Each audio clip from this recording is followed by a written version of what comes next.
Hello, and welcome to another episode of Wheel of Horror, the podcast where two best friends spin a wheel once a week. It chooses the horror film and they discuss it. Today we're talking 1990s The Exorcist III, which was directed by William Peter Blatty. I'm your co host, Alec. Eric. And this was my pick. This is the final movie on this wheel. And, I'd always heard that this is like one of the best sequels of all time. Some people say it's as good as the first one. I've never seen this. Have you seen this before? What's your experience with it? No, I've never seen it, and I have not seen The Exorcist in about 5 years since we first recorded that one in Mhm, 2020. mhm. So I felt like, wow, you really need to be an Exorcist fan to like kind of understand what's going on. So it kind of doesn't help itself by making a movie with so many characters, some from the first one, and they do a little flashback, but there's a lot going on, and I feel like I highly doubt you'd see The Exorcist 3 without seeing The Exorcist, but Yeah. if you did, you'd be lost in the sauce. That's a good point. Yeah, no, you would. It's confusing. Like I've never seen this movie either, and dude, I didn't even know that George C. Scott was Kinderman from the first movie. So like that, and I've seen the first movie You many know what? He times. could have been Kinderman in the first one because, like I No, said, I he haven't seen it is. in five. Is he? I thought they He, recasted him. they did recast him, but it's the same character, Same I and I character. didn't Yes. even know that. Yeah, exactly. Because it's So, been 5 years and they all look like old white guys. I don't know. no, but it's interesting. Yeah, so George C. Scott plays the Kinderman character, but it's a different actor. Yeah, but The like. guy who finds Karis at the Yeah. end of the first one. Yeah. Yeah, and they're friends. So they're like, they're always talking about movies and stuff in the first one. And then George C. Scott's like, yeah, he was my friend or whatever. And watching this movie, it didn't connect that he was the detective from the first one. I was like, oh, okay. Um, so yeah, so if you like the first one, you'll probably like this one.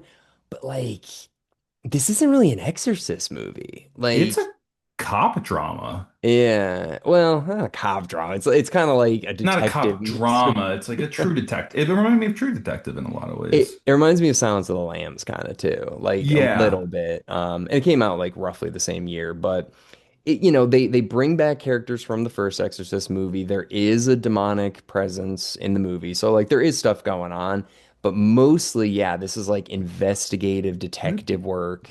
What do they call it on when you type it in? Let's see, It's just Exorcist Exorcist 3. 3, But no, but it's a horror mystery. oh yeah.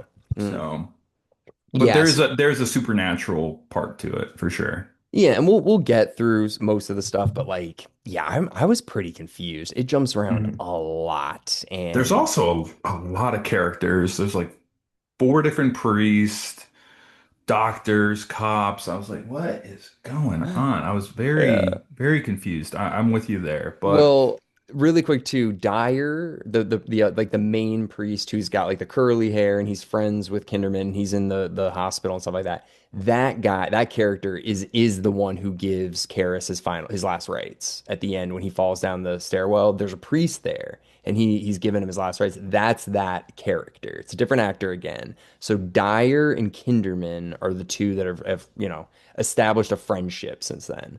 Yeah. and they become movie buddies after Kara's passed away, Yeah, pretty so they go to much. see like It's a Wonderful Yeah. Life and stuff like that. So I watched a YouTube video after the movie and it made that clear to me because I was like, oh, okay, like whatever. But now that was more clear.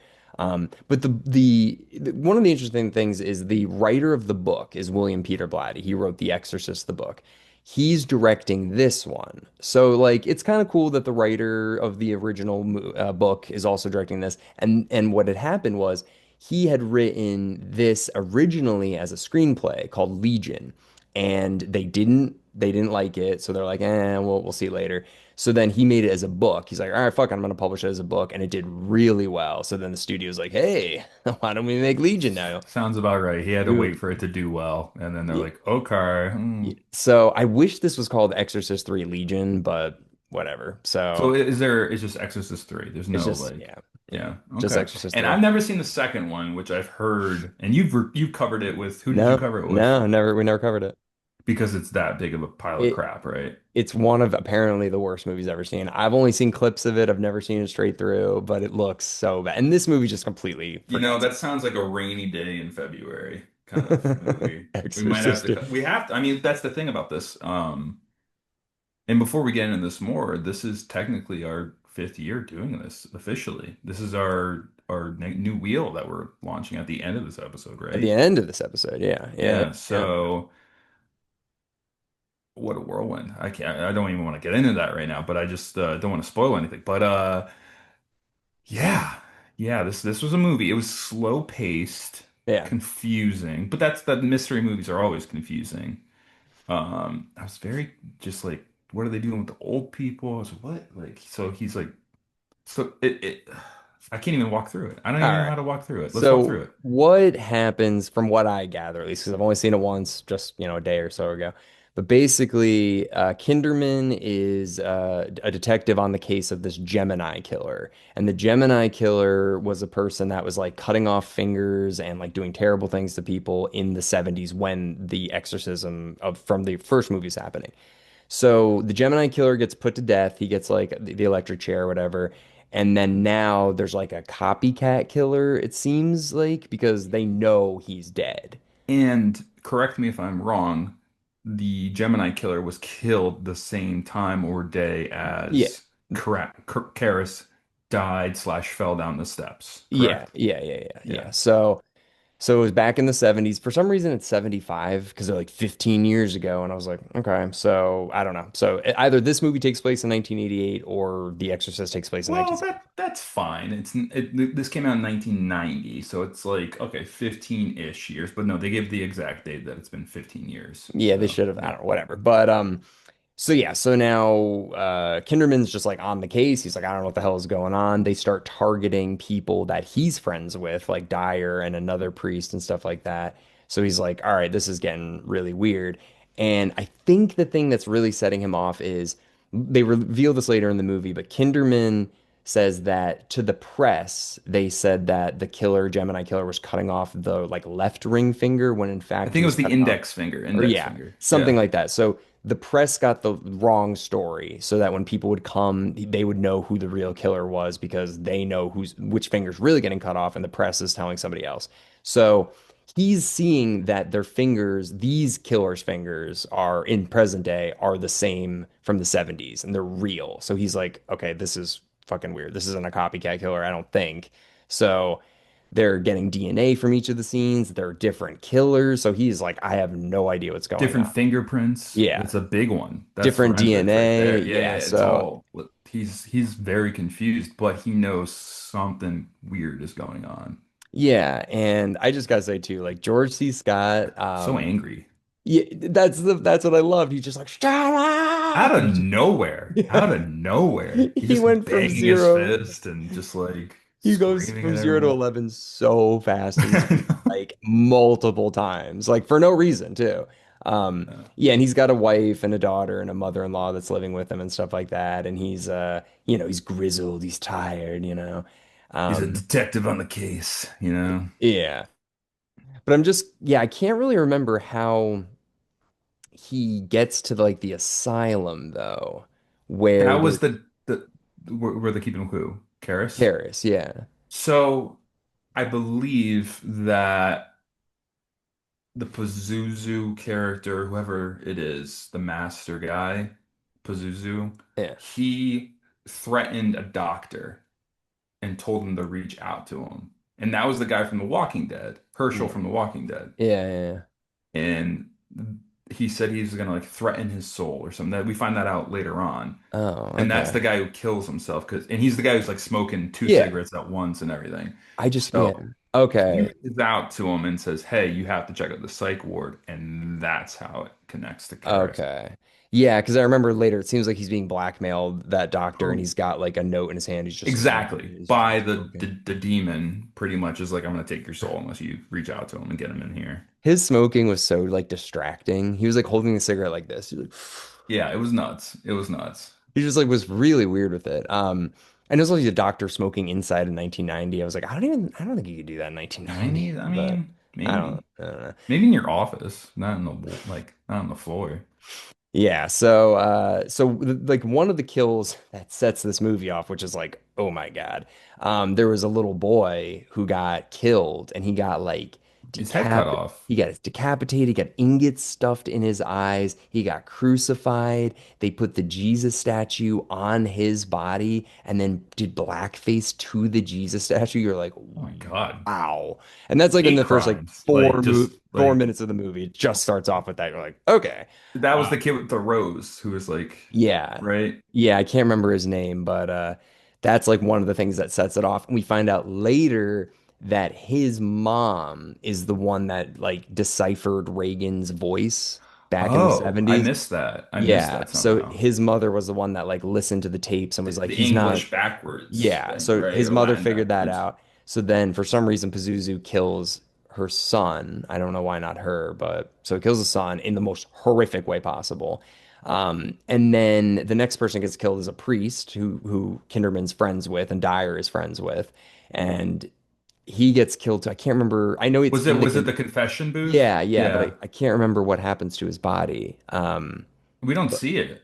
We just see yeah. like the crime scene. Yeah, and well, it gets pushed away and it's under a sheet or whatever, and that's when Kinderman holds up his finger and he's like, "Did this just happen?" And it's like the bloody hand or whatever's under the sheet. So you're like, "Fuck!" That's when he realizes, like, "God damn it, this is the right hand Was of that the." Reagan's voice, you think? Or someone something similar? Like the confession person who's like, Oh, oh no, you know what? It's probably just an old lady that was ye possessed. yeah, yeah, because we find out later in the movie basically that Pazuzu is essentially using the Gemini killer to like hop bodies in this asylum and then break out and go commit I murder. think it's more of the Gemini killer's soul put into Karras's body while it's like a Siamese twin possession. It's Pazuzu or whoever it is and the Gemini killer both in Karras's body, but like Pazuzu is like making it's like using it as a like a hub.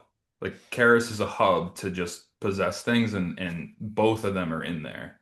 But Yeah. Karras comes out as the Gemini killer. That's where it really is a double possession at once if you think about it. It is. I don't really like it because it's Too like much. It's too much. It's too yeah, much. because the thing that's basically is happening is Pazuzu is getting revenge on Karis essentially. So like Yes. as Karis was like dying essentially, they took the Gemini killer's soul because he was killed and they put it into Karis's body. Karis came back to life. I guess he was acting crazy or something, so they put him in this asylum. So now it's Karis's Did body. they say the line like his brain was like mashed potatoes or something? Yeah, but then at the end he does come back and he's like, "Shoot me now, shoot me now." So he is in there. So And the it's only like, like way that would happen is he's possessed. They're keeping him like hibernated, but he does survive the fall, yeah, yeah. He survives the fall. The and demon he's out of said the coma or whatever too. the demon, I remember it said it took 15 years to like put his brain back together. So he probably Yeah, was in like a coma or like was brain dead essentially. So they put him in this asylum because he was still alive. And then the demons were like, doing their shit. And then 15 years later, they were able to make his brain to the point where I guess I don't know. He can possess people now. I don't. which is why he's in the disturbed ward or whatever it's called, right? Yeah, So it's. he woke up and no one was notified. I don't know. I don't know. Maybe. That's where it just doesn't add up. It's like, yeah, he's back, but like, wouldn't his friends be notified? His family's notified? Like, Yeah. Well, he doesn't really have any family because his mom dies in the first one. He doesn't have any was kids. movie friend. Like, couldn't someone tell me, yo, here, Karras woke up? He's like, Yeah, really? And Dyer it's like he's Dyer would have possessed. cared, and Yeah. Kinderman would I mean, care. Yeah, Dyer, yeah. maybe we're missing something, but yeah, as far it is very confusing. And I like, Brad Dourif is the Gemini killer, and it like flashes between Karis, like the audience is seeing Karis, or we're seeing Brad Dourif, but I think everyone else is seeing Karis basically. And Brad Dourif does great. He gives some I amazing mean, he's performance. saved this movie, honestly, I think. I thought his performance was great. Like, Well, I also heard you're gonna even like this more. A little sad, but cool for Brad Dourif. But apparently, Jason Miller was like a really bad alcoholic, and he just like could not remember his lines at all. And the guy who actually played Karras in the yeah, movie. yeah, yeah. Oh, okay, So okay. it was like Brad Dourif even said in the interview, he's like he had something called wet brain. He's like when Oh, you yeah, eat that's when you have like good, gray matter in your he's like you brain. There's can't gray like matter today. think. Yeah. So Oh, so so Brad he was like a A drinker. Yeah, so Brad Dourif had to learn these monologues 2 days before shooting because they were supposed to be Jason Miller's monologues, but he couldn't do it. So then Brad Dourif had to learn these like on the spot, basically. And he even says he's like, I hate my performance in that movie. And it's like it's really good. So Yeah, it's rushed. He felt like it was rushed probably. Huh. yeah, but he's great. Jason Miller's fine too. And I think you already know this, but you know that the Michael from the Lost Boys, that's his dad in real life. Who's? Michael, like Michael from the Yeah, Lost yeah, Boys. yeah. Who's his dad? Karras, the actor, Jason Miller. Or John, maybe I think it's Jason. Never knew that. So Miller is his. Wow, Yeah, that's a so that's fun his fact. dad. Yeah, so yeah, so Brad Dourif does an amazing job. There's a lot of the movie is like just like sitting in the room talking. It's a It's slow. It's slow. It's yeah. slow. So in his cell. So yes, we get that.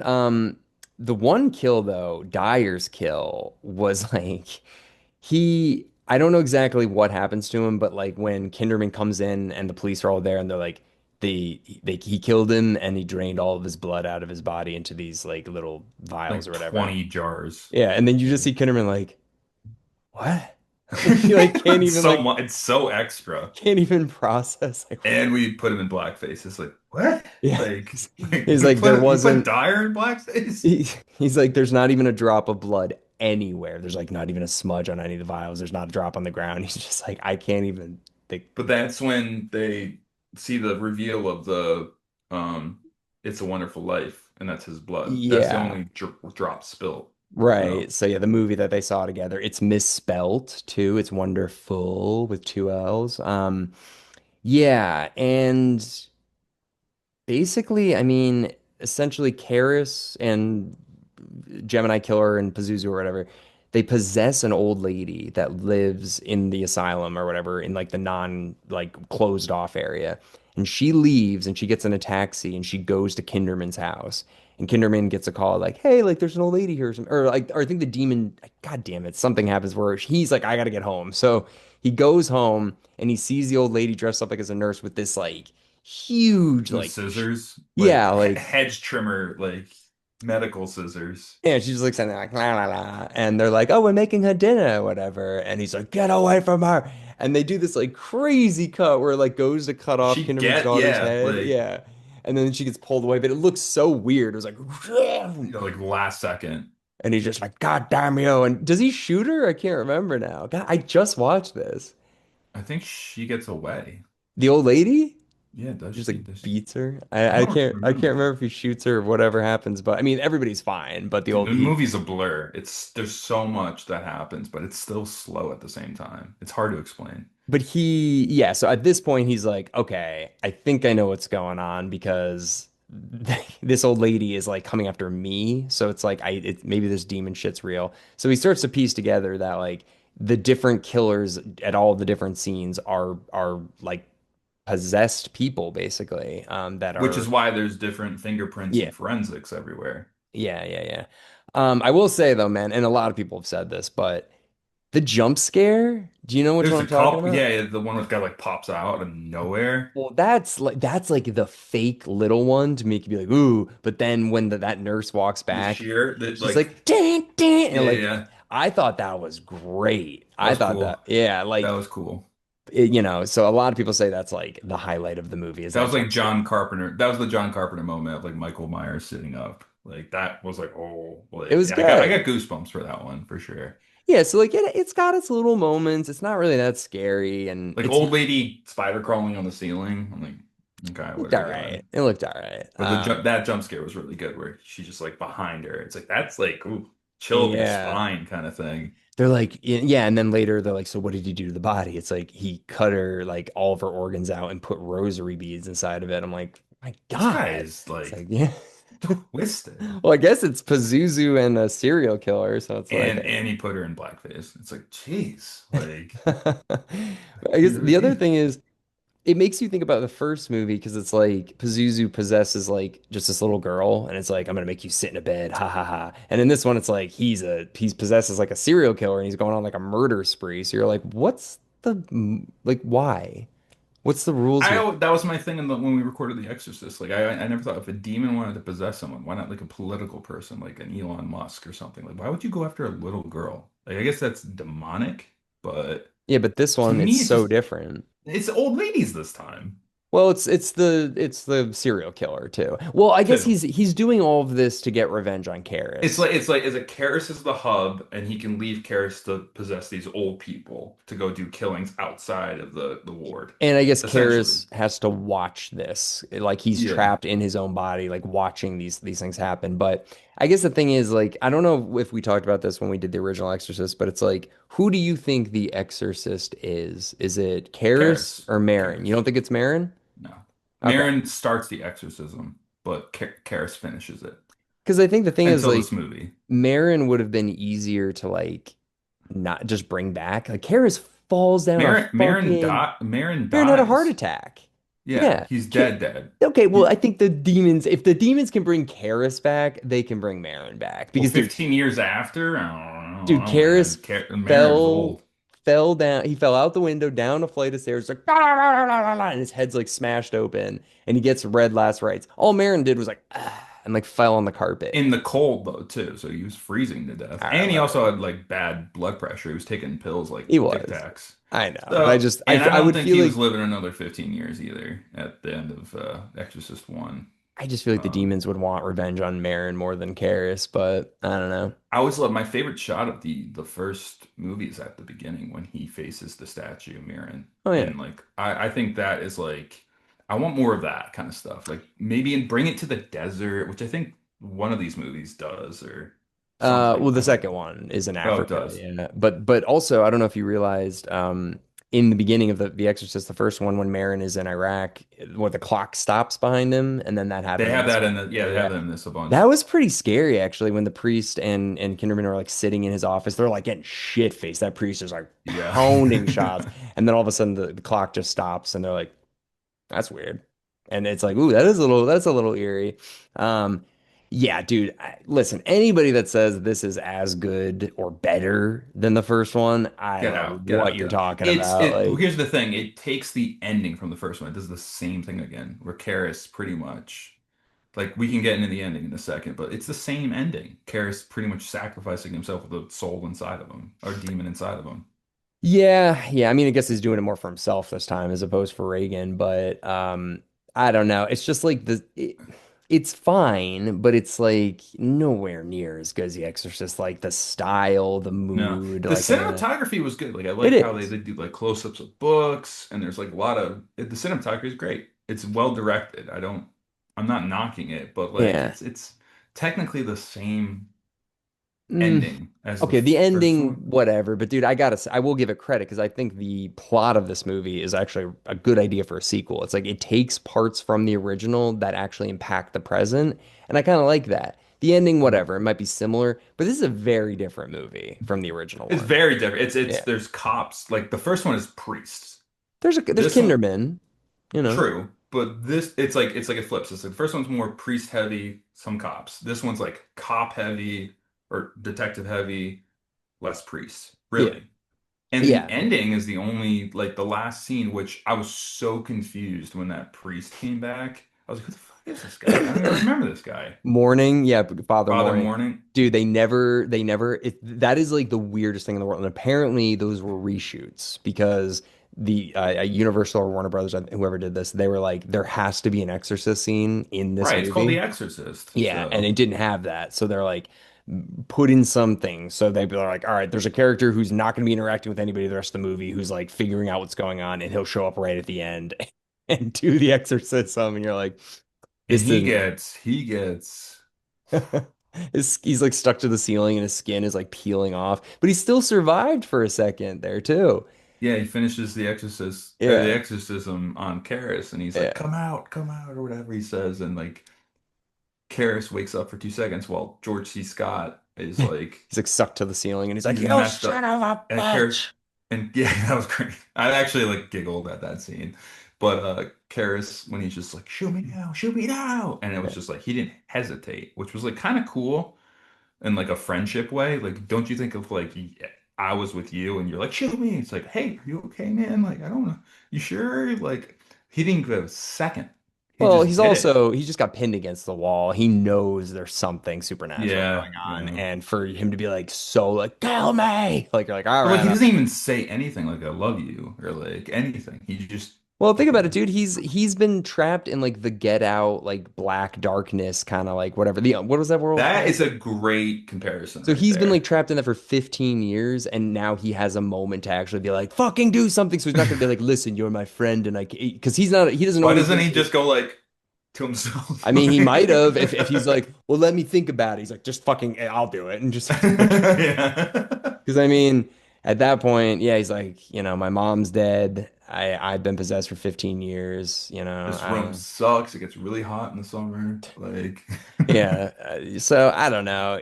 Yeah. So it ends with Karras getting shot to death by Kinderman, and I can't remember the very final shot of it's the the shot movie. of the gravestone where they go to bury Karis finally, Mm. which Hmm. is also very confusing because it's like, well, if you thought he was dead, like, wouldn't you visit his gravesite? Like, I don't know. I was just very confused by that. That's a plot hole to me. You know what I mean? Yeah. So it's literally they go see the tombstone and it's instead dated to 88 or 89, it's Yeah. 75 again. So it's like Karis has always been dead, technically. Right. Right. That's It's right. like he died in 75, but then he had like another minute. Literally, that's what it was. It is pretty ridiculous that Kara survived though. I don't know. Like I get it, it helps the How plot, but how else are like you gonna do a sequel? How else are you gonna do I mean it? you could kind of just do everything else. I don't know, because the demon is specifically targeting people that had to do with this exorcism from the 70s. So yeah, I guess you do. But Hmm. I don't know.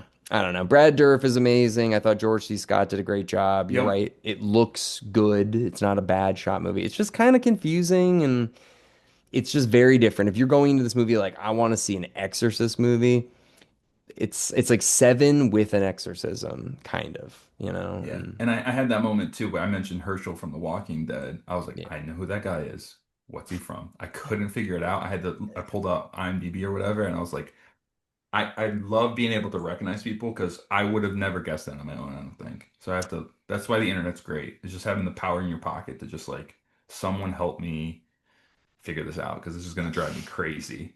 So yeah, I that's the definitely didn't one good recognize him. thing. Yeah, no, his character is interesting. Very smoked a lot. That was nuts. But yeah, I don't know. They don't really, There's not much else to talk about. no, they don't mention Reagan or that stuff too much. Did they show any flashbacks of her? I can't remember. No, not of her. Yeah. But Yeah, so I they have the stair flashback, right? Of Karis falling down the stairs at the Yeah. beginning. Oh, yeah. That was in the beginning, and that was actually a reshoot. So that's not from the original movie because they wanted to get a straight no cut shot. So they had this guy do it again, and apparently, this is in the YouTube video I saw. He had to do it twice because he fell the Oh, first time and he landed too close to the camera, so they couldn't get it. So he had to do imagine it. like landing on the ground and just being like, "Do we get it?" It's like, "Don't hate me." Yeah. He went out of frame. And he's just like, "All right, can I have some water first?" Or like, I mean, seriously, because yeah, he literally it's a totally unbroken shot. So you're like, fuck, that guy actually did that. that's So crazy. that does suck. Kudos. That's definitely one of the two best parts of the movie, I'd say, yeah. Yeah. Yeah. Yeah, I know. I'm trying to think if there's anything else I really enjoyed. I mean, the kills, you don't really see a lot of them, but the descriptions of them are really gross. Oh, okay, this last thing we'll talk about, and then we can kind of wrap up, I guess. But the heaven scene. Dude, I Fabio. forgot. Yeah, dude. I forgot Bobby. Like that made me giggle too, dude. I was like, what the Yeah. fuck? Like, what is Well, it? Well, if I'm it's going a to heaven, dream. which I hope I do, I hope Fabio's there Yeah, someday. he He's still probably will be. alive, right? Yeah, he's still alive. Yeah, yeah. All right. Good for Um, Fabio. no, it'll be Didn't they it have was Patrick Ewing too? Wasn't he in yeah, it? it was him. It was also Samuel Jackson was playing the Yeah, he was piano. like the blind Yeah. like guy. So it's a dream. It's not actually supposed to be heaven. So And then it's like you see that kid with like the thing on his neck. Like yeah, because that's the that kid was from the dark. I was like, beginning. oof. I know, and it was it's kind It's of like funny. heaven makes you keep like a cast on your arm if you died with a broken arm. It's like you're gonna live an eternity with like fucking rusty staples in your neck. Like it's like Yeah. that's not how heaven works. And And then what did his also, shirt say? Like church boy, like camp or something? I don't know what it said. It said something yeah. like that. It was like, come It on, was just this funny, is like George C. Scott walks up and that kid walks up. He's just like, Dr. Kinderman, or like a Detective Kinderman, what's up? And he's just like, what's up, Reggie? How you doing, buddy? And I they know didn't that do was no, no, cringy. no, they didn't do that. That was cringy. But he just walked up and he's like, what are you doing here? And it was just They do this. no, they didn't do that. But yeah, no, it's I'm glad I watched it, but I'm not gonna be like, dude, The Exorcist 3. Diamond in the rough. Oh, Diamond in the rough. It is last good. It is good. last thing. You watched Dahmer, right? The Netflix show. Yeah, man, that freaks me out. Yeah. They talk about this movie specifically a lot because Jeffrey Dahmer, I guess, used to watch this like Oh, every was that the day. movie he Yeah. like brought that kid home to and was like forcing him to watch? Was it this movie? Yeah, it was this Oh, movie, and he used to do that. Like that was like it's the thing he did. He would play this movie specifically, and you're like, is it because of Gemini Killer? Like what? It's just like and Dahmer really, cut off people's heads too and kept them and yeah. stuff. So So it's like maybe, yeah, but that's yeah. just the bad parenting to let your kid watch that every day Well, or I don't just think. anyone around them. Well, he was If you were playing video games, like, hey man, what are you up to? Say, no, I just watched The Exorcist 3 again. It's every like day. again, man? Why Like do you like that movie so much? Yeah, no, it's well, I think Dahmer would have been pretty old when this movie came out. I don't think he was a kid or anything, okay. but yeah, no. Still. Yeah, no, it's weird. It's a weird movie for him to be obsessed with. Yeah, I don't know. Check it out if you like the first one. Honestly, though, of all the Exorcist movies I've seen, this is the second best one for sure. Like I like this The better. second one I've seen. Oh, you So didn't see I didn't see Believer? this the recent sequel. I know about it. You Uh, told me about it's it. okay. It's okay. Yeah, Yeah. you might like that. That's more traditional. That's more of Yeah. like possession and stuff Reagan like that. style. Yeah, Yeah. that's more. But this, I kind of like this one more than that. I don't know. It's Uh, different. It definitely is not the same movie as The Exorcist, although I do think it kind of ends the same with Karis sacrificing himself again. But yeah, it's yeah, like he said, get out a little bit, a little True Detective. It's a lot could be inspired by this movie or the book Legion. So yeah, it's good movie, good one to put on the wheel, Alec. Give you kudos. I Yeah. just wanted to see it. So, well, speaking of wheel, I'm glad I saw it too. Yeah, I don't have the physical wheel here, but we got a uh-oh. new one. We We got got a a new new one. one. Yeah, so this wheel's over, so we're finally done. Then this new wheel we've got will take us to the end of the year. So Hmm. our 5th year anniversary will be the next episode, which is kind of crazy. Um, but you don't have any way to spin a wheel, do you? You got to spin it this time. You have it on your phone. My camera is my phone, so I don't have a way to spin it either. Let me do it. Let me just. I have the picture. Give me a second. Oh, I know. Yeah, I know the movies, but Stand by. uh, Stand by to stand by. Picking a random movie. Yeah. Dracula Dead and Loving It. okay, we can definitely Just do that. noodle my finger on that. All right, cool. Oh, we spun that one. You just got to roll with the punches. That's what we do. All right. Well, we'll definitely have the wheel for next episode. But Dracula Dead and Loving It. That'll be kicking With off our. Steve Rogers. He's going to be Oh, a yeah, guest. yeah, An with old high Steve. school buddy. Yeah, yeah, yeah. All right, sick. Well, everybody, thank you very much for listening into our discussion on Exorcist 3. And we'll see you next week with Dracula Dead and Loving It. Woo!